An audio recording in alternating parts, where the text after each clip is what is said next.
नमस्कार, जय जोहार। छत्तीसगढ़ न्यूज में आपका बहुत बहुत स्वागत है। चलिए देखते हैं आज की 15 फटाफट बड़ी खबरों को। सीएम भूपेश बघेल बोले, राम मंदिर के बहाने राजनीति कर रही बीजेपी। छत्तीसगढ़ चुनाव के बाद अब प्रदेश की राजनीति श्री राम मंदिर पर गरमाई हुई है। उत्तर प्रदेश की अयोध्या में बन रहे राम मंदिर का उद्घाटन 22 जनवरी 2024 को होना है। इससे पहले छत्तीसगढ़ में राम मंदिर को लेकर जमकर सियासत हो रही है। कांग्रेस लगातार आरोप लगा रही है कि भाजपा राम मंदिर उद्घाटन के मुद्दे को अपने फायदे के लिए उपयोग कर रही है। अब इस मामले में छत्तीसगढ़ के मुख्यमंत्री भूपेश बघेल ने बीजेपी पर राम मंदिर के बहाने राजनीति करने का आरोप लगाया है। कांग्रेस भाजपा में चुनावी समीक्षा जारी, अब सीएम भी ले रहे टोह। छत्तीसगढ़ में विधानसभा चुनाव होने के बाद अब चुनावी समीक्षा का दौर जारी है। कांग्रेस की प्रदेश प्रभारी कुमारी शैलजा और कांग्रेस के प्रदेश अध्यक्ष दीपक बैज के बाद अब मुख्यमंत्री भूपेश बघेल भी प्रत्याशियों से चर्चा करके एक एक सीट पर चुनावी समीक्षा कर रहे हैं। मुख्यमंत्री भूपेश बघेल भी हर प्रत्याशी से 1-to-1 चर्चा करके फीडबैक ले रहे हैं। कांग्रेस को उम्मीद है कि इस बार किसी भी हालात में 60 से अधिक सीटें मिलेंगी। सीएम भूपेश बघेल का बीआरएस पर हमला। सीएम बघेल ने चुनाव प्रचार की तस्वीर भी एक्स पर शेयर की है। सीएम बघेल ने ट्वीट किया, तेलंगाना में अद्भुत माहौल है, बाय बाय केसीआर के नारों से तेलंगाना की हवाएं गूंज रही है। हाथ के पंजे को देख लोग भरोसा जता रहे हैं, कह रहे हैं कि जिस राज्य को कांग्रेस ने बनाया अब उसे कांग्रेस ही संवारे। वरंगल पश्चिम विधानसभा में आयोजित आमसभा को संबोधित किया। सीएम बघेल की इस जनसभा में भारी भीड़ देखी गई। कांग्रेस छत्तीसगढ़ में 3/4 बहुमत के साथ सत्ता में लौटेगी, बोले बघेल। छत्तीसगढ़ के मुख्यमंत्री भूपेश बघेल ने रविवार को कहा कि उनके राज्य में कांग्रेस 3/4 बहुमत के साथ सत्ता में लौटेगी।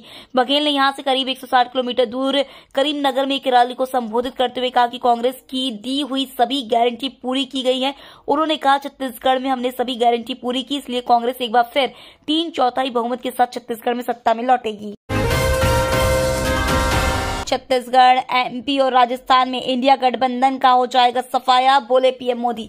प्रधानमंत्री नरेंद्र मोदी ने कहा कि छत्तीसगढ़, मध्य प्रदेश और राजस्थान में विपक्षी गठबंधन Indian national developmental inclusive alliance का सफाया हो जाएगा। इन 3 राज्यों में विधानसभा चुनाव संपन्न हो गए। तेलंगाना के तुपरान में एक चुनावी रैली को संबोधित करते हुए उन्होंने इन 3 राज्यों में अपने चुनाव प्रचार अभियान को याद किया।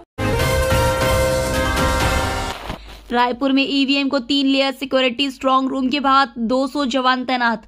छत्तीसगढ़ विधानसभा चुनाव की मतगणना 3 दिसंबर के होने वाली है। इसके लिए ईवीएम की सुरक्षा व्यवस्था के पुख्ता इंतजाम किए गए। रायपुर जिले के 7 विधानसभा सीटों की ईवीएम को सेज बाहर के गवर्नमेंट इंजीनियर कॉलेज में सुरक्षित रखा गया है। साथ ही स्ट्रांग रूम और पूरे कैंपस की सुरक्षा के लिए 3 लेयर सिक्योरिटी तैनात की गई है।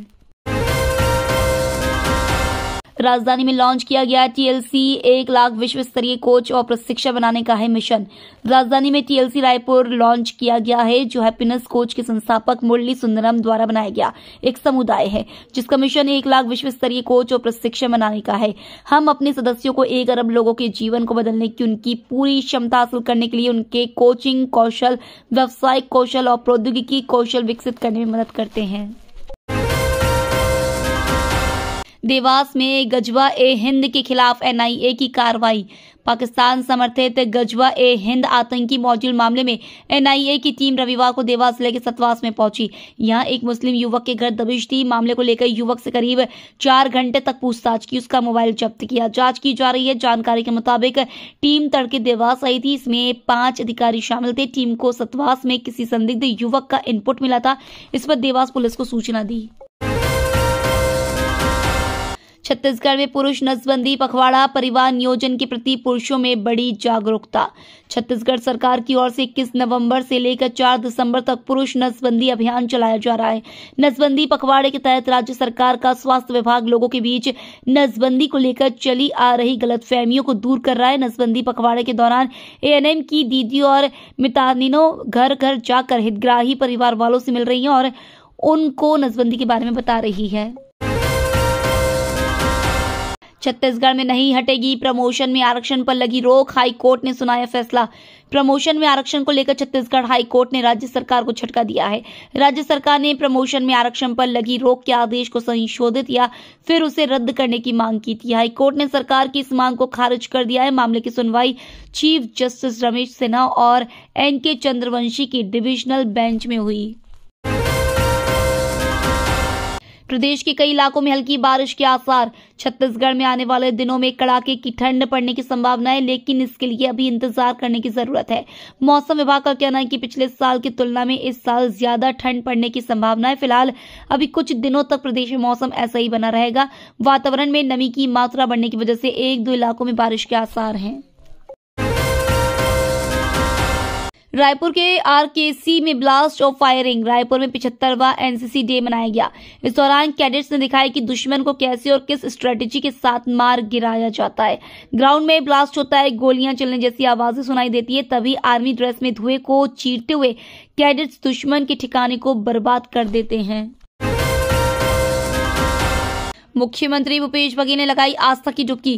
कार्तिक पुन्नी मेला का शुभारंभ हो गया है। जिले और जिले के बाहर के श्रद्धालु खारून नदी में शाही स्नान कर दीपदान करते नजर आए। खारून नदी के तट महादेव घाट पर हर साल कार्तिक पूर्णिमा पर 3 दिवसीय पुन्नी मेला का आयोजन किया जाता है। प्रदेश के मुखिया सीएम भूपेश बघेल ने कार्तिक पुन्नी के अवसर पर रायपुर के महादेव घाट पहुंचकर खारून नदी में डुबकी लगाकर शाही स्नान किया। सीएनजी पीएनजी पर भारत सरकार का बड़ा फैसला। भारत सरकार ने सीएनजी और पीएनजी की श्रेणी में शहरी गैस वितरण क्षेत्र में कंप्रेस बायोगैस के स्टेप वाइज अनिवार्य ब्लेंडिंग की शुरुआत की घोषणा की है। इससे महंगे लिक्विड नेचुरल गैस के आयात में कमी आएगी। पेट्रोलियम और प्राकृतिक गैस मंत्री हरदीप सिंह पुरी ने कहा कि इस फैसले से लगभग 37,500 करोड़ रुपए के निवेश को प्रोत्साहन मिलेगा और 2028-29 तक 750 सीबीजी परियोजनाओं की स्थापना संभव होगी। एक बार फिर भारत बनाम पाकिस्तान। बीसीसीआई ने अंडर-19 एशिया कप के लिए टीम इंडिया का ऐलान कर दिया। इसी के साथ एक बार फिर भारत पाकिस्तान क्रिकेट मैच देखने का मौका फैंस को मिलने जा रहा है। 10 दिसंबर को भारत और पाकिस्तान के बीच मैच खेला जाएगा। इसको लेकर फैंस काफी एक्साइटेड है। बता दें कि अभी तक 9 बार आयोजित हुए इस टूर्नामेंट को भारत ने 8 बार जीता है। ये तो थी आज की बड़ी खबरें। डेली खबरों से अपडेट रहने के लिए चैनल सब्सक्राइब करना बिल्कुल ना भूलें। धन्यवाद।